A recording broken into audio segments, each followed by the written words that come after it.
Assalamualaikum, saya Zarul Hussein aka Zarul Umbrella. Welcome back to my channel, dan video kali ini ditajuk oleh sambal aicik. Kita ada sambal bawang bilis, sambal hitam padu, sambal pedas berapi, dan yang terbaru ada serunding aicik. Okey, video kali ini saya nak cerita sikit bab solat dalam kapal terbang selepas ini.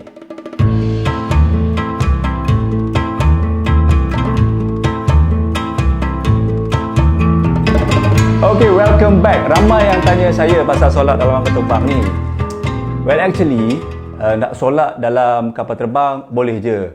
Kalau kapal terbang besar macam Boeing 747, 777, 787, 380, 350, 330, ada ruang yang boleh kita jadikan tempat solat. Contoh kalau di MAS ada disediakan tempat solat ni di pintu 2 sebelah kanan. Yes, pintu 2 sebelah kanan, dan mereka ada sediakan sejadah. Kalau macam Saudi Arabian, ada ruangan mini surau disediakan dekat bahagian belakang tempat duduk ekonomi.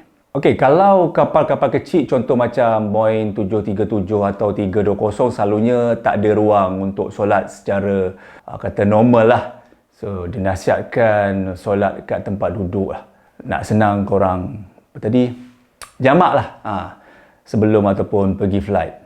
Sebab apa? Yang flight domestik ni sebab perjalanan kita pendek. Satu lagi, yelah macam saya cakap tadi lah, kapal kecil, so tak ada ruang untuk kita berdiri solat macam biasa. Advice saya, you just jamak lah sebelum ataupun selepas penerbangan. Kalau jarak jauh, dia ada option sebab ada ruang untuk solat, so kita boleh solat berdiri macam biasa. Lepas tu kita pun jarak perjalanan yang jauh, so kita boleh ikut je waktu solat macam biasalah, kan, tak ada masalah. Tapi yang penting kita kena ikut waktu di mana kapal terbang kita berada.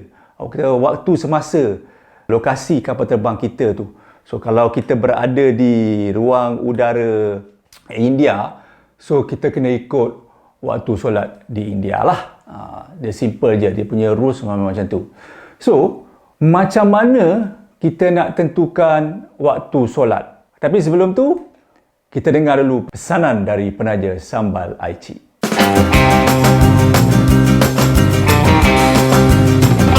Sambal aicik, rasai keenakannya hari ini, tempah sekarang. Okey, kembali lagi. So, macam mana nak tentukan waktu solat ni? Senang je. Benda paling senang. Korang tanya je kru-kru yang ada dalam kapal terbang tu. Nanti diorang pandai-pandai lah nak tanya dengan pilot. Pilot yang tahu pengiraan yang tepat lah. So, diorang tanyalah. Kalau ada pilot yang bukan Islam pun, diorang tahu untuk mengira waktu solat ni. Tak ada masalah. Tapi, kalau korang nak tahu pengiraan secara kasar, saya ajar. Tapi saya ajar simple je tau. Okay. First, kita ambil contoh flight mana? Flight pergi London lah.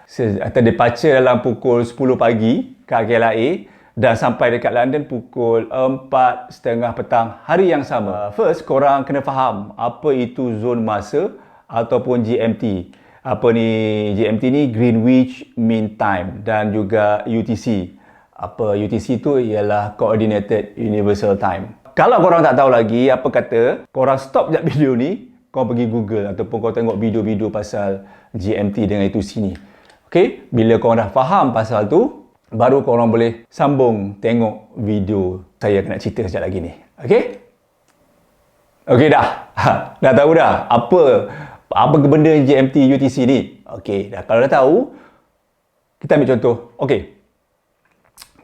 London berada di GMT +0, +0, dan Malaysia berada di GMT +8, iaitu 8 jam di hadapan London. So, kalau kita bertolak pukul 10 dekat KL bersamaan dengan pukul 2 pagi dekat London, sebab kita +8, dia +0, so kita kena ke belakang. Debak campur tolak, KL pukul 10 pagi, London 2 pagi.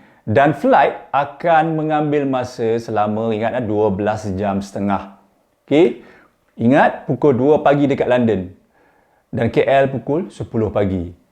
So, Nak senang, korang kalau naik kapal terbang ni, kalau nak pergi London ni, saya nasihatkan korang dah boleh set jam korang sama dengan waktu London, senang untuk buat pengiraan nanti. Dan korang pun dah ada list senarai GMT setiap negara yang korang akan lalui. Okey. Lepas tu, bila kita terbang ke London, kita menghala ke arah London lah, dan itu arah barat. Dan kita melalui negara-negara seperti India, Arab dan negara-negara Eropah. Yang mana negara-negara ini mempunyai GMT berbeza-beza dari Malaysia. Contoh, kalau kita dah terbang selama 7 jam 7 jam selalunya kita akan sampai di ruang udara negara UAE ataupun United Arab Emirates. So, macam mana kita nak tahu local time dekat UAE tadi? Okey, sekarang macam ni. Tadi waktu London, masa kita depart, jam 2 pagi. Okey, betul tak? So, campur 7 jam penerbangan akan jadi pukul 9 pagi dekat London. Okey, GMT plus 0 ingat tadi? Okey, waktu KL, pukul 10 tadi terdepart, campur 7 jam penerbangan. KL sekarang pukul 1700, iaitu pukul 5 petang. Kalau ikutkan waktu KL, kita dah asar, dah Zohor dah pun. Tapi, UAE dah asar belum? Masalahnya sekarang sebab kita dekat UAE sekarang kan? Jawapannya, belum. Sebab apa? Sebab UAE, bacaan GMT standard diorang ialah GMT 4. Okey? Plus 4 bermakna diorang 4 jam di hadapan GMT plus 0 London tadi. So 9 pagi campur 4 sama dengan campur 9 pagi tu London punya sebab GMT kosong tau, GMT kosong campur 4 GMT standard UAE ni. So local time dekat UAE masa kita lalu dekat kawasan UAE tu tadi ialah pukul 1 tengah hari. Jadinya, kemungkinan Zohor dah, baru nak Zohor ataupun mungkin dah Zohor. Kalau korang nak betul-betul accurate punya bacaan, waktu Zohor pukul 1.13 ke 1.20 ke 1.30 ke, korang tanya dengan pilot. Okey? Senang je. Itu je kalau korang nak accurate. Kalau korang jenis nak belasah seorang-seorang, korang dah boleh lah. Kalau korang yakin, dah boleh lah buat. Mungkin kau bagi lambat sikit dalam pukul 2 ke macam tu lah. Okay, tapi please tanya cabin crew. Okay, kalau korang nak KLM ke apa, mungkin korang boleh tawakal, korang boleh yakin, korang boleh solat je lah. Okay. So, macam mana nak tentukan waktu asar pula? Pengiraan dia sama je. Pastikan lokasi kedudukan kapal terbang korang tu. Lepas tu, kira korang kat mana. Contoh okay, saya bagi contoh lagi sekali. Contoh, kalau selepas 10 jam penerbangan, selalunya kalau nak pergi London lepas 10 jam bergerak terbang tu, kita akan berada di ruangan udara Turki. Dan waktu London kira macam tadi juga. Kedua, tadi kita depart dah 10 jam penerbangan. London bersamaan dengan 12 tengah hari.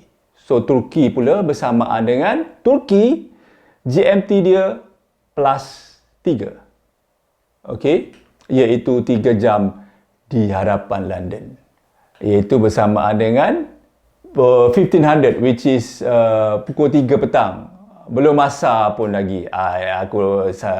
Belum asar pun lagi saya rasa. So, landing dalam 6.30, dalam 4.30 waktu London. So, most probably, korang tak payah solat asar dekat atas kapal terbang pun. Mungkin dah landing dekat London, korang boleh solat je dekat airport. InsyaAllah. Okay, tak ada masalah. Ini waktu ni, kalau London waktu winter lah. Kalau London waktu summer lah. Kalau winter, maybe asar dia cepat lagi. So, ini bergantung pada keadaan juga. Kalau dalam winter, GMT London, GMT pun dekat UK bertukar tau. So, bila korang dah faham GMT ni, korang tahulah. So, ni saya bagi pengiraan daripada dalam bulan sekarang ni. So, pengiraan untuk musim sekarang ni yang saya bagi tahu. Okey, yang penting dalam nak buat perkiraan yang macam saya cakap tadi, korang kena ada list zon masa lah untuk satu dunia ni. Contoh tadi UAE plus 4, Turki, Arab Saudi plus 3, Germany dan France plus 2, Japan plus 9, Thailand, Indonesia plus 7, Australia plus 10 dan banyak lagi lah. Okay, selain nak solat macam yang saya cakap tadi, ikut real time korang. Other than that, korang nak solat jamak, boleh juga. Lagi senang, terpulang lah sebab kita sebagai orang yang ada keterbang ni, orang musafir. Okay, dah lah. Itu sajalah yang saya rasa saya boleh kongsikan pengalaman saya lah. Dan insyaAllah saya akan kongsi pengalaman bila bulan puasa pula kalau flight yang London macam ni. Nanti saya cerita dalam next video. Terima kasih kerana menonton video kali ini. Jumpa lagi di video yang akan datang. Kalau korang rasa ada something nak share, ada benda nak komen, ada benda nak bagi cadangan, tulis dekat ruangan komen. Saya happy untuk baca dan happy untuk mendengar apa saja luahan ataupun komen-komen daripada korang. Sementara itu, korang jaga diri waktu-waktu COVID-19 ni. Be safe, stay safe dan duduk rumah. Assalamualaikum. Jumpa lagi di video yang akan datang. Peace.